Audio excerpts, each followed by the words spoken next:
All good. So great to have you with us here today. Sangat senang saudara berada bersama dengan kita hari ini. And so my name's Rach. If you are new with us, myself and Emmanuel, we run the church here. Yeah. And this is the lovely Intan who's on our staff. Ya, jadi namanya Pastor Rachel dan suaminya Pastor Immanuel yang memimpin gereja kita. And so we are currently in a series called Healthy Ya, Relationships. kita berada di dalam series yang namanya Hubungan yang Sehat. And we know and recognize that God has designed us for community. Kita tahu kalau kita hidup berada di dalam sebuah komunitas. I don't know if you had it in Indonesia, but there was this thing where we would talk about being stuck on a deserted island alone. Ya, mungkin kita pernah mendengarkan kalau misalnya kita berada di dalam pulau sendirian. And it sounds like a nice idea if you're an introvert like me. Ya, kalau introvert seperti kita, You can just seneng dengernya. enjoy your own company. Kita bisa menikmati waktu sendirian. But that's not how life works. Tapi kehidupan tidak seperti itu. Everywhere we turn in life, there are relationships that we encounter every day. Ya, kemanapun setiap harinya kehidupan kita pasti ada sebuah hubungan. And God designed it that way. Dan Tuhan menciptakan seperti itu. And He wants us to flourish in these relationships. Dan Tuhan mau kita berkembang di dalam hubungan ini. And as a church, we're committed to learning and growing in this area. Dan sebagai gereja kita berkomitmen untuk belajar dan juga bertumbuh di dalam hubungan And we ini. talked about this last week. We want to be lifelong learners. We want to keep learning about how to do relationships Dan well. kita udah bicarakan minggu lalu, kita mau belajar seumur hidup kita berada di dalam hubungan yang sehat. All right, so last week we talked about 2 keys. So just a quick recap. Does anyone remember what they were? Ada yang ingat Olin's minggu got it. lalu kita ada 2 kunci di dalam sebuah hubungan yang sehat. Olin's Olin phoning a ingat. friend. Does anyone remember the first one? Ada yang ingat hal yang pertama? Christ. Yesus. Centered. Very good. Yesus menjadi pusat. Right. Joseph. Joseph's got the answers at the Yeah, back. So I think he might be cheating. Joseph. So there was going to be a prize, but no. Actually, there was no prize. So it was just a congratulations. So we had last week, we were talking about being Christ-centered and mission-focused. Jadi minggu lalu kita bicarakan tentang Yesus menjadi pusat dan juga fokus misi kita. And this week, we're talking about 2 new aspects of healthy relationships. Dan minggu ini kita bakal berbicara 2 hal yang baru dalam hubungan yang sehat. Others-focused and servant-hearted. Ya, fokus kepada orang lain dan juga memiliki hati yang mau melayani. Because if we choose to be mission-focused, Kalau kita memutuskan untuk mengikuti fokus misi kita, that's automatically going to make us others-focused. maka kita bisa langsung menjadi fokus terhadap orang lain juga. Naturally, we're going to want to reach out to others as we take a hold of the mission that God's given each Ya, one of ketika us. kita menangkap misi itu, kita mau menjangkau orang lain juga. And Jesus gave us the greatest commandment. Dan Yesus memberikan kita amanat agung, Love the Lord your God with all your heart, soul, and all your mind. kasihlah Tuhan Allahmu dengan segenap pikiranmu dan hatimu dan And the jiwamu, second is like it, to love your neighbor as yourself. dan kasihilah sesamamu. And so if we wanted to write ourselves a mission statement, a personal mission statement, it could be based from that scripture. Ya, kalau kita mau tuliskan fokus misi kita, kita bisa memakai ayat tersebut. So we see as we're mission focused, that we'll also become others focused. Ketika kita mengikuti fokus misi itu, maka kita juga fokus bisa terhadap sesama kita. And when we're Christ-centered, Ketika kita memusatkan perhatian kita kepada Yesus, this will naturally lead us to being servant-hearted. itu akan memimpin kita bisa memiliki hati yang mau melayani. And if you think about the story of Jesus washing the disciples' feet, Kalau kita ingat cerita tentang Yesus mencuci kaki murid-muridnya, this is a great example of Jesus showing us what service looks like. ini adalah contoh yang sangat baik bagaimana kita memiliki hati yang melayani. And we're going to talk about that in just a few minutes. Nanti kita bakal bicarakan. So what I find regarding these 2 topics today Apa yang saya dapatkan dari topik yang hari ini akan kita bicarakan, is that this is going to require a mindset shift from what we would naturally want to do as human beings. ini memerlukan mindset kita perubahan di dalam mindset kita. Usually when it comes to relationships, we might think something like, what's in this for me? Jadi biasanya kalau sebuah hubungan, kita berpikir apa untungnya di dalam hubungan itu buat saya? How can this person meet my needs? Bagaimana orang tersebut bisa memenuhi keinginan saya? And when we go to and say, Jesus, I want you at the center of my relationships. I want to go after your mission. I want to be others focused. It means we have to have a mindset change. Kalau kita mau mengikuti apa yang tadi kita bicarakan, mindset kita harus berubah. To be thinking about what can I do for them. Kita harus berpikir bagaimana saya bisa membantu mereka. So we go from I'm going to choose to serve myself and to look after my needs, Dari apa yang saya mau memperhatikan diri saya sendiri and to choose to serve others. dan lebih memilih untuk melayani orang lain. Now, This is not easy. Ini bukan hal yang mudah. Would you agree? Apakah setuju? Because naturally, we just want to serve ourselves and look after ourselves. Karena biasanya kita pasti mau memperhatikan diri kita sendiri. And being married highlights that.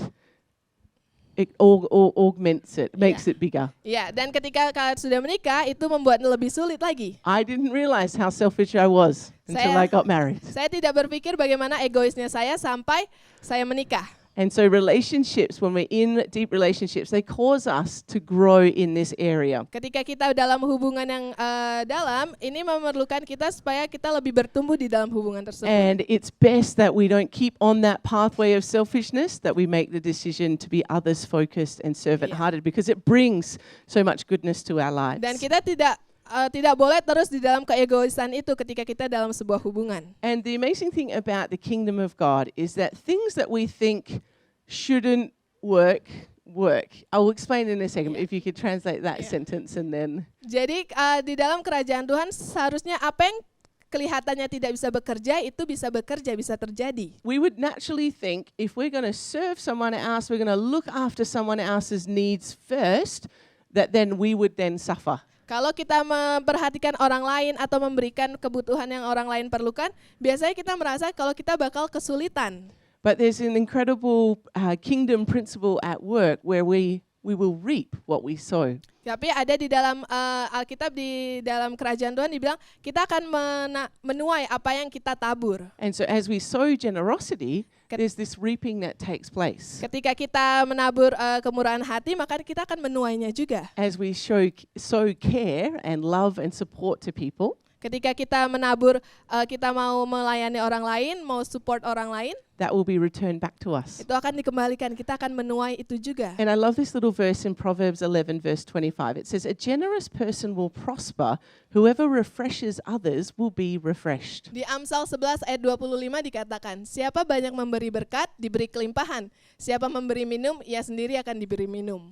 And so this is an amazing promise, isn't it? Ini janji yang luar biasa. That as we refresh others, that we're going to be refreshed in Ketika return. kita memberikan orang lain minum, maka kita juga akan diberikan minum. And so today we're going to be looking at some stories from Jesus Kita akan melihat hari ini beberapa cerita dari Yesus as our example. sebagai contoh buat kita. How do we be others focused? Bagaimana kita bisa memfokuskan orang lain? How are we servant-hearted towards people? Bagaimana kita bisa melayani orang lain? So if you've got your Bible, can you pull it out? If it's Ada on yang your bawa phone, Alkitab, you can Kalau use di that. But I handphone can boleh tell dipakai. by the color of your screen if you're Yeah. on Instagram or TikTok. nanti bisa kelihatan Okay, so di just- warna screen-nya. Or the itu Lord will buka tell me and Alkitab highlight atau and just enggak. be like, that person, and no, I won't call you out, but you do whatever you like. But just please don't get distracted by social media.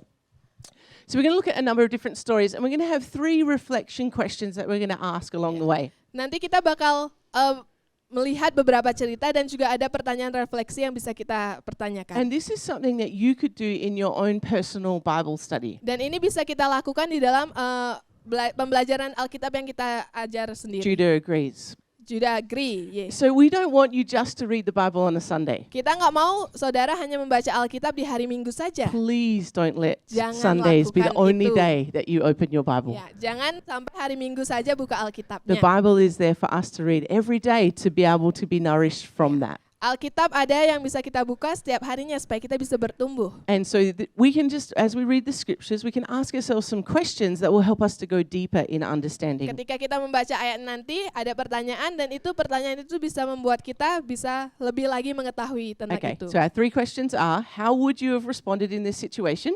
Jadi pertanyaan pertama adalah bagaimana respon Anda terhadap situasi ini? What was Jesus' response? Bagaimana respon Yesus? And what can we learn from this story about how to be others-focused and servant-hearted? Apa yang bisa kita pelajari dari kisah ini tentang fokus kepada orang lain dan memiliki hati yang mau melayani? Okay, so there are 3 questions. You got them in mind? Ini 3 pertanyaannya. Mari So, kita pikirkan. As we read the scriptures, I want you to be thinking about what would you answer for these questions. Jadi ketika kita membaca Alkitab nanti, mari kita pikirkan bagaimana respon kita terhadap pertanyaan ini. Okay, so we're going to start with Jesus washing the feet of his disciples. Kita mau mulai dari Yesus mencuci kaki murid-muridnya. And so this was during the Last Supper, so during the Passover festival, Ya, ini adalah di dalam perjamuan terakhirnya Yesus. and the last meal that he has with his followers. Ya, ini perjamuan terakhir dengan Yesus bersama dengan murid-muridnya. And just picture now, they're having dinner together. Mari kita pikirkan, mereka lagi makan malam bareng-bareng. They're enjoying each other's company, Mereka menikmati waktu satu dengan yang lain. maybe talking about all the miracles that Jesus had been Ya, performing, berbicara tentang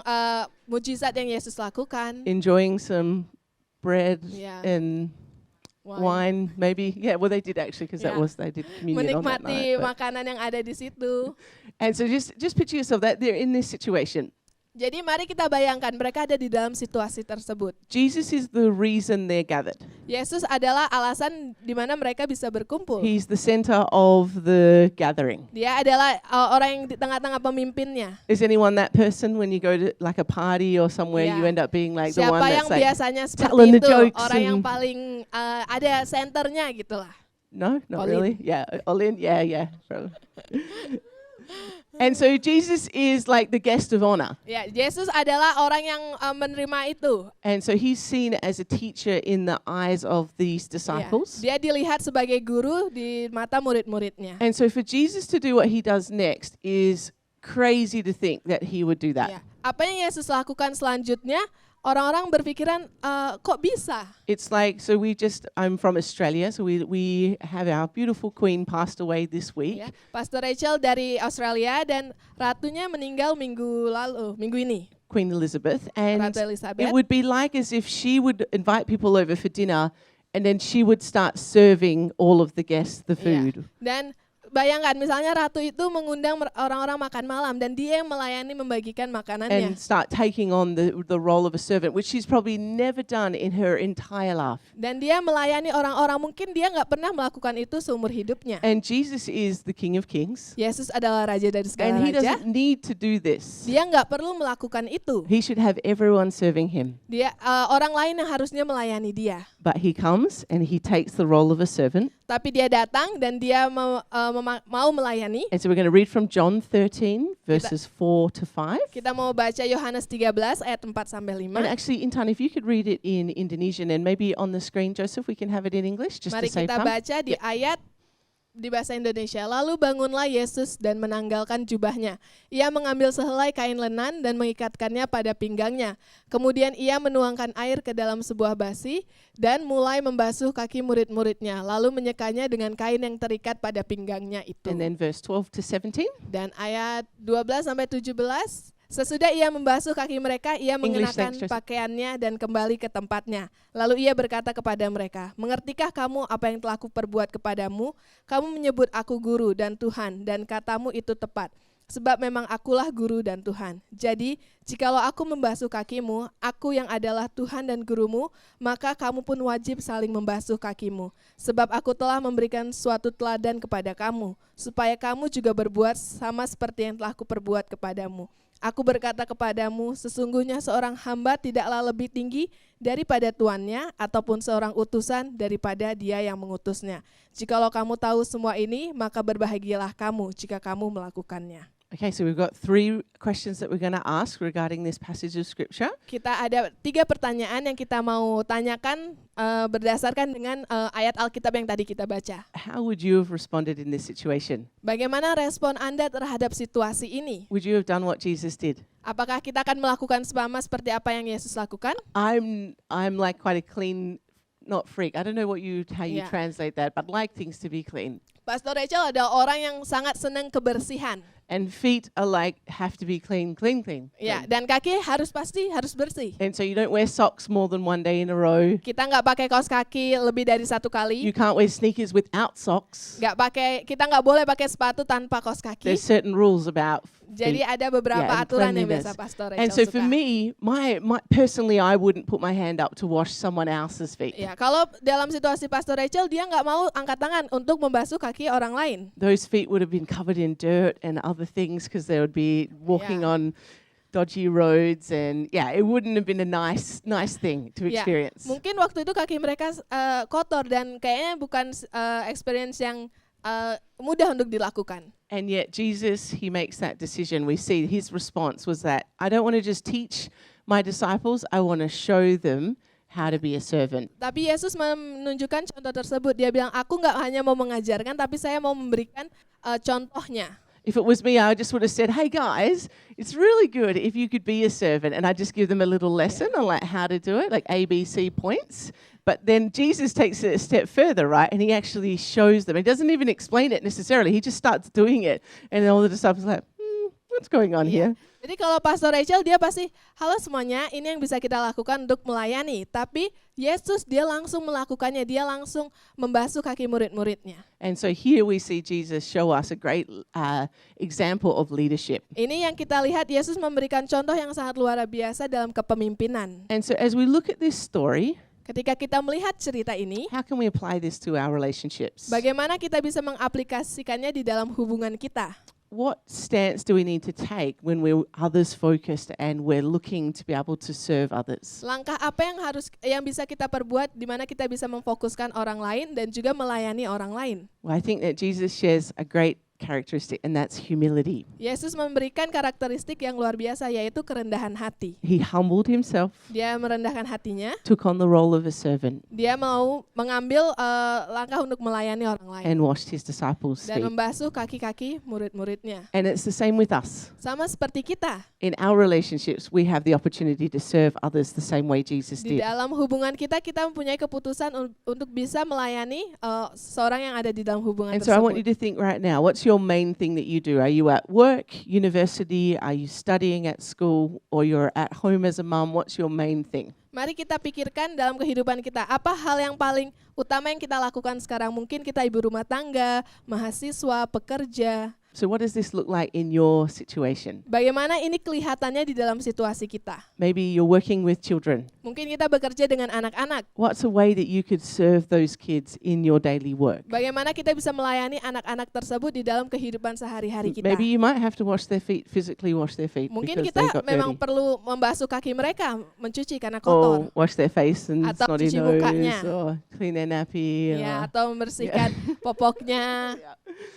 So what's another way you could serve them? You could serve the families. Kita bisa melayani keluarga kita. You could serve your classmates at school or university. Kita bisa melayani teman kita yang ada di universitas atau di sekolah. Let's be looking for opportunities just like Jesus to be able to serve others. Mari kita pikirkan kesempatan apa yang bisa kita lakukan sama seperti Yesus yang melayani murid-muridnya. All right, let's move on to the next story. We're going to look at Jesus receiving the little children and praying for them. Kita mau lihat cerita yang kedua, Yesus menerima anak-anak dan berdoa buat mereka. This is in Matthew chapter 19, verse 13 and 15. Di Matius 19 ayat 13 sampai 15. And Intan's going to read it in Mari kita baca Indonesian. di bahasa Indonesia. Lalu orang membawa anak-anak kecil kepada Yesus supaya ia meletakkan tangannya atas mereka dan mendoakan mereka. Akan tetapi murid-muridnya memarahi orang-orang itu. Tetapi Yesus berkata, biarkanlah anak-anak itu, janganlah menghalang-halangi mereka datang kepadaku, sebab orang-orang yang seperti itulah yang empunya kerajaan sorga. Lalu ia meletakkan tangannya atas mereka dan kemudian ia berangkat dari situ. Okay, can you picture yourself in this story? Mari kita bayangkan diri kita di dalam cerita ini. What would you have done or how would you have responded? Bagaimana kita meresponi ini? Any ideas, any thoughts? Apakah ada ide? We see that the disciples responded one way. Murid-murid Yesus merespon dengan satu cara. They were like, get those children away from Jesus. Jangan kasih anak-anak itu di situ. But Jesus responds a different way. Tapi Yesus merespon dengan hal yang berbeda. What would have your response been? Bagaimana respon kita? Hopefully Jesus is one. But sometimes we don't feel like doing that. Kadang-kadang kita nggak ngerasa kita mau meresponi seperti itu. Like when I'm really tired at the end of the day and Raf is like touching something that he's not meant to, and I need to get up and tell him, no, please get away from that. And my body is crying out, please don't have to move. It's not so easy. Jadi misalnya ketika di akhir hari Pastor Rachel sudah benar-benar capek, tapi Rafael mulai mencoba hal-hal yang baru dan Pastor Rachel mau Rafael untuk nggak melakukan itu, sulit untuk dia berkata dengan baik. And so we want to say that we do the Jesus' response, but it's not so easy. But it is a great encouragement for us, isn't it? Jadi kita bilang kita mau meresponi seperti apa yang Yesus responi, tapi sulit biasanya buat kita melakukan itu. To see that Jesus responds to these children in the way that he does. Melihat bagaimana respon Yesus kepada anak-anak tersebut. And I love it because it shows Jesus' character. Dan ini menunjukkan karakter dari Yesus. Sometimes we can get a picture that's maybe a little bit wrong about Jesus, that he's just there like wanting to tell people off and be angry and, Yeah. doing all these things. But just this is like the heart of Jesus here right in this moment. Kadang yang kita pikirkan adalah Yesus memerintah, memberitahu yang seperti ini, tapi ini menunjukkan bagaimana hati Yesus. He's just like, let the children come to me. Menunjukkan bagaimana hati Yesus, biarkan anak-anak tersebut datang kepadaku. And so I think this story probably represents something more than just children. Mungkin di cerita ini mempresentasikan lebih dari anak-anak tersebut. Because children kind of represents innocence, right? Jadi anak-anak biasanya orang yang nggak tahu, yang masih gimana ya bilang, masih polos. And so maybe in our worlds, we might not have lots of contact with children, but we have other people that are in need and needing support. Mungkin di dalam kehidupan kita nggak ngelihat anak-anak atau bagaimana, tapi kita bisa melihat orang-orang yang memerlukan support tersebut. And so here this story is a great example that we can show kindness in the way that we treat people. Dan kita bisa memberikan bagaimana kebaikan kita untuk memperhatikan orang-orang di sekitar And kita. kindness is a powerful characteristic to have in our friendships. Dan kebaikan adalah karakteristik yang bagus yang bisa kita berikan di dalam hubungan kita. Maybe you're being bullied at school. Mungkin kita pernah dibully di sekolah. Show kindness to that person. Tunjukkan kebaikan buat orang tersebut. It's a powerful way to come against Itu someone adalah- that's sort of doing those types of things. Itu adalah langkah yang lebih baik daripada membalikannya. Alrighty. So let's move on to the next story. We're going to look at this man that was demon possessed. Whoa. Mari kita We're going lihat there. cerita selanjutnya, orang yang kerasukan. And so I just want you to picture in your mind, because sometimes we read these stories and we're kind of like, yeah, cool, whatevs.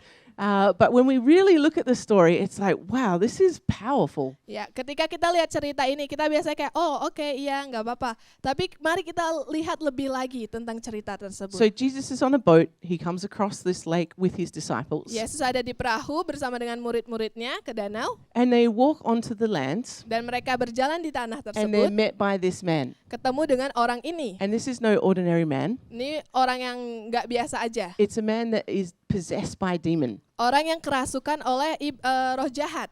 And this man, he lived in the tombs. Jadi orang tersebut tinggal di kuburan. So you just might picture the cemeteries that are on the way to Nusa Dua. Like they're a bit scary when you drive bayangkan past them. kuburan yang ada It's like, kita you know, lewati di Nusa So Dua. just picture one of those, like the really scary looking ones. Yeah. Picture one of those. Mari kita bayangkan tersebut. And there's a man that roams around in that cemetery. Jadi ada orang yang jalan-jalan di kuburan itu. And he is so out of control that no one can restrain Ya, him. dia nggak bisa dikendalikan saat itu. Not even a chain can hold him down. Bahkan rantai nggak bisa mengikat dia. He was able to rip those shackles off Ya, his wrists. rantainya bisa dilepaskan. And no one was strong enough to control him. Dan nggak ada orang yang kuat yang bisa mengendalikan orang tersebut. And so he would walk around at nighttime howling and cutting things. Ya, malam-malam dia teriak-teriak, jalan-jalan. And so can you picture facing this man? Coba bayangkan kita bertemu dengan orang tersebut. Would you be a little bit scared? I think I would be very scared. Saya lari. I'd be like, Pasti kita takut. The last thing that I would think to is to go and offer to pray for this man. Iya, jadi hal terakhir yang bakal Pastor Rachel lakukan adalah ya mendoakan dia. Like your bike breaks down right in front of the cemetery on the way to Yeah. to Nusa Dua, and like you're like, oh, I need to get some petrol, and then you hear this guy, woo, woo. There's no way that I would be staying there. I would be running very fast. Ya, bayangkan misalnya motor kita mati kehabisan bensin. Terus tiba-tiba ada orang teriak-teriak kayak gitu, pasti kita bakal lari kan? So if we're answering the questions, my response would be, get away quickly. Jadi kalau kita menjawab pertanyaan itu, pasti respon kita bakal lari, kita bakal pergi dari situ. It's like sometimes you walk past people in the shopping center or something, and someone's doing a bit weird. You're like, kids, don't look at them. Just Iya, keep- bahkan kadang kalau kita pergi Keep ke walking. swalayan atau apa lihat orang yang aneh, kita pasti ayo kita jalan kayak gitu kan. But Jesus doesn't do that. Tapi Yesus nggak melakukan seperti itu. And in fact, as we read the story, we find that this man kind of runs to Jesus, seeks him out. Ya, Pak, kalau kita baca di ceritanya orang tersebut lari ke Yesus. And Jesus doesn't say, ah, and then run Yesus away. nggak teriak, ah. He knows exactly what's going on, and he calls out to this man. Jadi Yesus tahu apa yang terjadi, jadi dia memanggil orang tersebut. And he stands in authority to bring freedom and to deliver this man from Dan these dia demons. berdiri dengan otoritas dan membebaskan orang tersebut. And what's amazing is that then this man is delivered. He's completely transformed in an instant. Ya, dan orang tersebut yang luar biasa adalah orang tersebut akhirnya bebas dari kerasukan itu. And he's free. He's in his right mind. As people see him, they're like freaking out because like, isn't that the guy that used to run around in Yeah. the cemetery? Jadi dia bebas dan orang yang melihat itu mereka kayak, oh bukannya itu orang yang kerasukan tersebut. And I love it because Jesus says these words in Mark 5 verses 18 and 19. As Jesus was getting into the boat, the man who had been demon-possessed begged to go with him. But Jesus said, "No, go home to your family and tell them everything the Lord has done for you and how merciful he has been." Di Markus 5 ayat 18 sampai 19 dikatakan, pada Yesus naik lagi dalam perahu, orang yang tadinya kerasukan setan itu meminta supaya diperkenankan menyertai dia. Yesus tidak memperkenankannya, tetapi ia berkata kepada orang itu, pulanglah ke rumahmu, kepada orang-orang sekampungmu, dan beritahukanlah kepada mereka segala sesuatu yang telah diperbuat oleh Tuhan atasmu, dan bagaimana ia telah mengasihi engkau. Jesus didn't look at this man with fear Yesus tidak melihat orang ini dengan ketakutan, or disgust, like, get away from me. atau kayak jijik. Can't believe he's in that condition. Yesus Judgment. nggak bilang kayak, nggak percaya orang tersebut bisa dalam kondisi He looks seperti at that itu. man with mercy. Dia melihat dengan kebaikan, bermurah hati. And Jesus has faith to believe for that man to be set free. Dan Yesus punya iman kalau orang tersebut bisa bebas. And God does an amazing miracle in that man's life. Dan Tuhan melakukan mujizat yang luar biasa dalam orang And so tersebut. maybe something we could learn from this story Kita bisa belajar dalam cerita ini. is that we can look at people's circumstances and maybe think it's impossible, they're never going to change, they're always going to be like that. Ketika kita melihat orang lain dengan situasi yang mereka alami, mungkin kita berpikir, kayaknya orang tersebut nggak bisa berubah, nggak akan ada perubahan dalam kehidupan mereka. We've tried everything, Kita coba segala sesuatu untuk membantu, nothing's helping. nggak ada yang bisa menolong. Let us be friends and family that choose to believe, actually, God, I'm going to go to a place of faith for this person. Tapi mari kita menjadi teman dan keluarga di mana kita percaya sama Tuhan, kita mau merangkum mereka. And to look at them through eyes of mercy Dan kita melihat mereka dengan mata kemurahan hati kita, and penyayang not kita. just push them away, Nggak hanya meninggalkan mereka, but to draw close and to be able to help them and support them through this time. tapi semakin dekat dengan mereka dan membantu mereka. As we do that, Ketika kita melakukan itu, as we show mercy, ketika kita memperlihatkan kemurahan hati kita, that's when we can walk with that servant heart. maka kita bisa berjalan dengan hati yang memelayani tersebut. Okay, next story. We're looking at the woman caught in adultery. Kalau cerita selanjutnya kita lihat perempuan yang kedapatan berzina. And so basically Jesus is hanging out in the temple courts Jadi Yesus ada di dalam bait Allah. and he's got people gathered around him and he's just about to teach them. Jadi Yesus ada di situ dan orang-orang berkumpul, dia yang mau mengajar dia. And some other religious leaders, they come and they bring this lady to Jesus. Jadi ada tokoh agama yang lain datang dan membawa perempuan ini kepada Yesus. And just like a 7-year-old, maybe Dobbs on there, do you know the word Dobbs? Tells on their younger sister for doing something. They're like, teacher, this woman was caught in the act of adultery. In the law of Moses commanded us to, Moses commanded us to stone such women. Now what do you will say? Jadi ada kayak misalnya adik-adik, biasa kan kalau kakak beradik pasti adiknya ngadu-ngadu ke ibunya. Dia bilang, Yesus, orang ini kedapatan berzina. Apa yang harus kita lakukan terhadap dia? And Jesus, he sees through this situation and what they're trying to do. They're trying to set him up. Jadi Yesus melihat kalau orang-orang ini berusaha menjebak Yesus. And Jesus speaks with such wisdom that this story is so powerful for us to see it. Dan cerita ini Yesus berbicara dengan hikmat di mana cerita ini menjadi luar biasa. And Jesus does something interesting. He bends down and starts writing something in the ground. Ya, Yesus mulai menunduk dan mulai menulis sesuatu di dalam tanah. So we're not sure what he writes. Kita nggak tahu apa yang Yesus tulis saat itu. But after that, he stands up and he says in verse 7, let any one of you who is without sin be the first to throw a stone at her. Jadi di dalam ayat 7 dikatakan, dan ketika mereka terus-menerus bertanya kepadanya, ia pun bangkit berdiri lalu berkata kepada mereka, barang siapa di antara kamu tidak berdosa, hendaklah ia yang pertama melemparkan batu kepada perempuan itu. So here in this story, Jesus offers such grace to this woman, doesn't he? Kita lihat kasih karunia Tuhan mengalir di dalam perempuan ini. But I don't think this is what the religious leaders were expecting. Tapi tokoh agama nggak mau seperti ini. They were probably expecting Jesus to be critical in his response. Ya, mereka membayangkan Yesus bakal merespon dengan secara kritikal. They'll be like, oh, that's disgusting. Get that woman away from me. Of course she needs to be stoned. Yeah. That's what Moses said. Ya, mungkin mereka mau membayangkan Yesus bilang, biarlah pergi perempuan ini atau lempari dengan batu. itu. But Jesus shows us a better way, Tapi Yesus menunjukkan kepada kita cara yang lebih baik. and he offers her forgiveness. Dan dia menawarkan pengampunan kepada perempuan ini. And the story finishes by these men, not one of them picking up a stone to throw at her, because they realize actually they are sinners too, and they all walk away from her. Dan cerita ini berakhir nggak ada yang melempari perempuan ini karena setiap orang yang ada di sana juga berdosa. And Jesus says in verse 10, "Woman, where are they? Has no one condemned you?" Lalu di ayat 10 dibilang, lalu Yesus bangkit berdiri dan berkata kepadanya, "Hai perempuan, di manakah mereka? Tidak adakah seorang yang menghukum engkau?" "No one, sir," she said. She said, that's like she said, sure, no. Jawabnya, "Tidak ada, Tuhan." And Jesus says these words, "Then neither do I condemn you," Jesus declared. "Go now and leave your life of sin." Lalu kata Yesus, "Aku pun tidak menghukum engkau. Pergilah dan jangan berbuat dosa lagi mulai dari sekarang." So how would you have responded in this situation? Bagaimana respon kita di dalam situasi ini?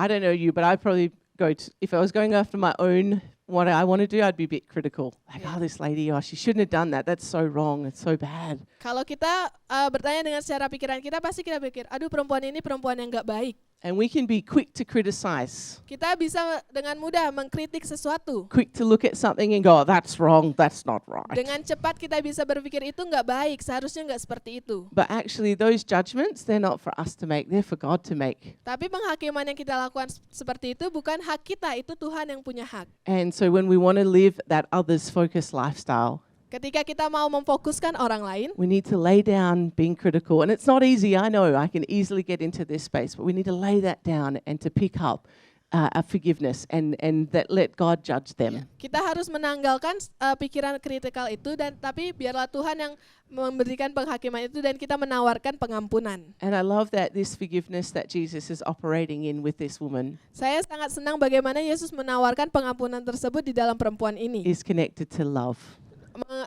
Terkoneksi dengan kasih. And love covers a multitude of sins. Dan kasih menghapuskan setiap dosa kita. And so for us in our relationships, Buat kita di dalam setiap hubungan kita. let's be using Jesus' example, Mari kita pakai contoh yang Tuhan Yesus berikan ini. that we can be loving towards others by showing them that forgiveness. Kita bisa mengasihi orang lain dengan memberikan pengampunan, memberikan kasih kita. Alrighty, the last example was Jesus praying for all believers.